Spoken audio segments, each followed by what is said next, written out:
ગીરા ગુર્જરી ચેનલના દિશાભ્રમ શીર્ષક હેઠળના 50મા મણકામાં હું ડૉક્ટર કેશુભાઈ દેસાઈ ફરી એકવાર આપનું હાર્દિક સ્વાગત કરું છું.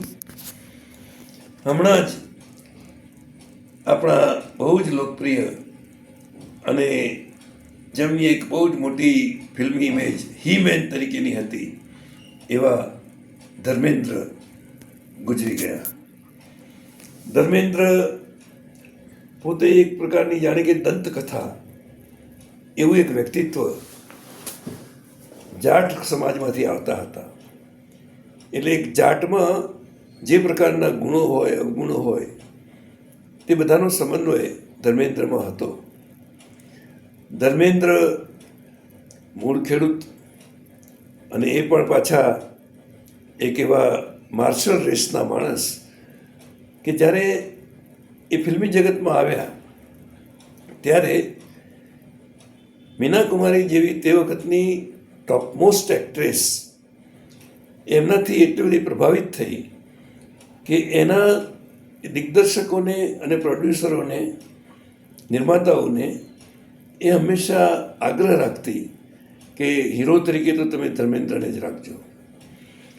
તો ધર્મેન્દ્ર અને દિલીપ કુમાર એ પણ બે બહુ નજીકના મિત્રો બની ગયા.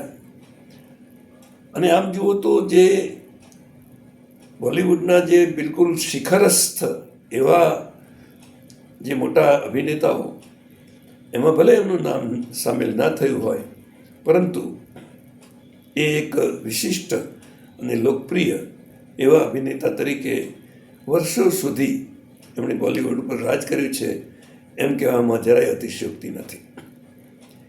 તો ધર્મેન્દ્ર જે પરિવારમાંથી આવતા હતા, દેઓલ પરિવાર, એ તો એક પ્રકારનો રૂઢિચુસ્ત પરિવાર, કિસાન પરિવાર.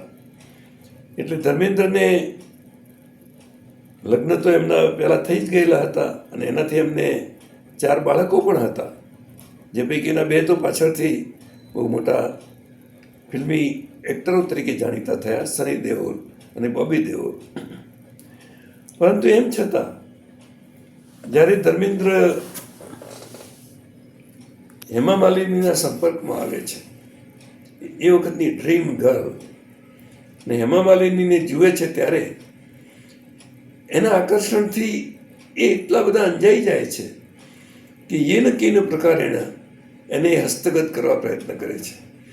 એટલે હું ધર્મેન્દ્રને માત્ર એક ફિલ્મી હીરો તરીકે જોતો નથી, હું ધર્મેન્દ્રને એક એવા વિશિષ્ટ માનવી તરીકે જોઉં છું, એક પુરુષ તરીકે જોઉં છું કે જે પુરુષ એના પુરુષાર્થના કારણે અનેક સ્ત્રીઓને પ્રભાવિત કરી શકે. એટલું જ નહીં પરંતુ અનેક સ્ત્રીઓને એ સંતોષી પણ શકે. એ ધર્મેન્દ્ર સાથે એમના પત્ની બહુ સુખી હતા અને પત્નીને છેક છેલ્લા શ્વાસ સુધી એ આદર આપતા રહ્યા, માન આપતા રહ્યા, એના પરિવારને ચાહતા રહ્યા, એની તમામ જરૂરિયાતો પૂરી કરતા રહ્યા. પરંતુ જેને પ્રેમ કર્યો, જેના તરફ આકર્ષાયા, એને પામવા માટે પણ એમણે એ બધું જ કર્યું જે એક સાચો પ્રેમી કરી શકે. આપણા ત્યાં બહુ જાણીતા ગઝલકાર અને નાટ્યકાર ચીનુ મોદીએ પોતાની મૂળ પત્નીનો પત્ની તરીકેનો દરજ્જો ન છીનવાય અને પ્રેમિકાને પણ પત્ની તરીકે સાથે રાખી શકાય એટલા માટે ઇસ્લામ ધર્મ સ્વીકાર્યો હતો અને ઇરશાદ નામ ધારણ કર્યું હતું. અદ્દલ આવું જ ધર્મેન્દ્રના કિસ્સામાં પણ થયું. એટલે આપણે એમને ચીનુ મોદીની સાથે બરાબર સરખાવી શકીએ.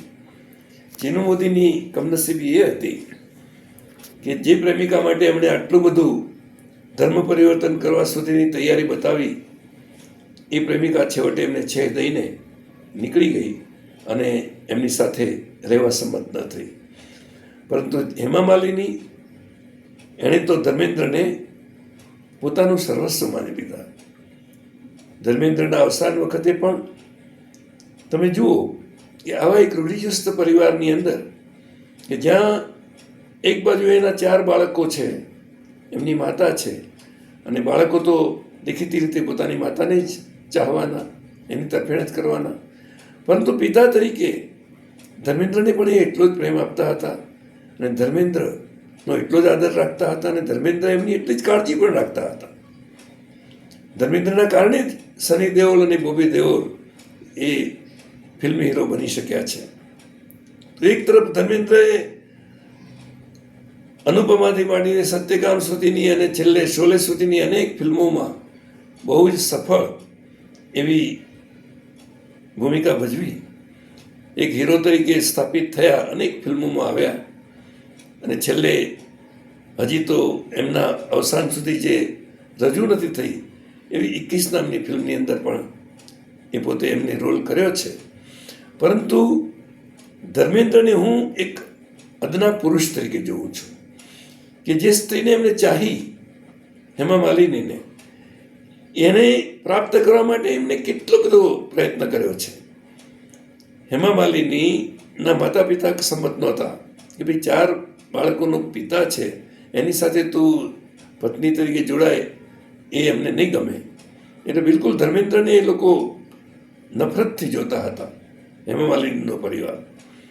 અને બીજી તરફ હેમા માલિનીને જીતેન્દ્ર નામનો એ વખતનો બહુ ચુલબુલો એવો એક્ટર, એ પણ ખૂબ જ લોકપ્રિય એક્ટર, એ પણ હેમા માલિની તરફ આકર્ષાયેલો હતો.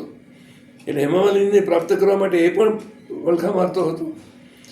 તો જ્યારે હેમા માલિનીને લાગ્યું કે હવે ધર્મેન્દ્રની સાથે મારો મેળ પડે એમ નથી, તો એ તો જીતેન્દ્રની સાથે જોડાવા પણ તૈયાર થઈ ગઈ હતી. અને એ વખતે જ્યારે આ સમાચાર મળ્યા ત્યારે ધર્મેન્દ્ર રાતોરાત પોતાની આખી ફિલ્મી કેરિયરનું જે થવું હોય તે થાય અને એનું બધું શૂટિંગ બૂટિંગ વગેરે એક બાજુ મૂકીને એમ દક્ષિણ ભારત હેમા માલિનીના ઘરે પહોંચી ગયા અને ત્યાં જઈને પોતે પ્રપોઝલ કર્યું કે હું હેમા માલિનીને કોઈ પણ સંજોગોમાં સ્વીકારવા તૈયાર છું. પરંતુ એના માતા પિતા વગેરે સંમત નહોતા. તે વખતે એમને એક જુદો કારસો કર્યો કે જીતેન્દ્ર અને બંનેનું લગ્ન લગભગ નક્કી થઈ ગયું હતું હેમા માલિનીનું. તો એ વખતે એમને જીતેન્દ્રની જે એક પ્રેમિકા હતી, એ પ્રેમિકાનો સંદેશ લઈને ત્યાં પહોંચ્યા અને એના માતા પિતાને પણ કન્વિન્સ કર્યા. હેમા માલિની તો સંમત જ હતી અને ધર્મેન્દ્ર ખૂબ ગમતા જ હતા. એટલે આખરે એ ધર્મેન્દ્રએ હેમા માલિનીને પ્રાપ્ત કરીને જ એ જંપ્યા. તો આવો એક બહુ પ્રેમી પુરુષ, જેને આપણે કોઈ એક નવલકથાનો નાયક કહીએ, એ પ્રકારનો એક ફિલ્મી નાયક, એ આજે આપણી વચ્ચે નથી. જ્યારે એનું અવસાન થયું એ પણ જાણે કે એક ફિલ્મી ઘટના હોય એવું આપણને લાગ્યા કરે. બીમાર રહેતા હતા, 89 વર્ષ પૂરા કરવા આવ્યા હતા. હવે એમની 90મી વર્ષગાંઠ અથવા તો જન્મદિવસ ઉજવાય એની તૈયારીઓ ચાલી રહી હતી અને એવામાં એમને બ્રિજ કેન્ડી હોસ્પિટલમાં દાખલ કરવા પડ્યા. એ નખાઈ ગયા હતા અને બધાને ખબર પડી ગઈ હતી કે હવે ધર્મેન્દ્ર લાંબુ નહીં ખેંચી શકે. વેન્ટિલેટર પર રાખવામાં આવ્યા હતા. ડૉક્ટરોએ પણ કહ્યું હશે કે હવે તમે એમને ઘરે લઈ જાઓ અને ઘરે જે સારવાર થાય તે કરો. તો એમને એક સમયમાં તો એવી અફવા પણ થઈ ગઈ કે ધર્મેન્દ્ર ગુજરી ગયા છે અને આપણા સંરક્ષણ પ્રધાન રાજનાથસિંહે તો એમને અંજલિ પણ આપી દીધી. પરંતુ હજી એ ગુજરી ગયા નહોતા, અલબત્ત વેન્ટિલેટર પર હતા.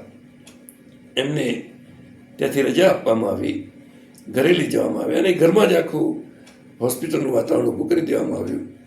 પરંતુ છેવટે તો જે થવાનું હતું તે થયું.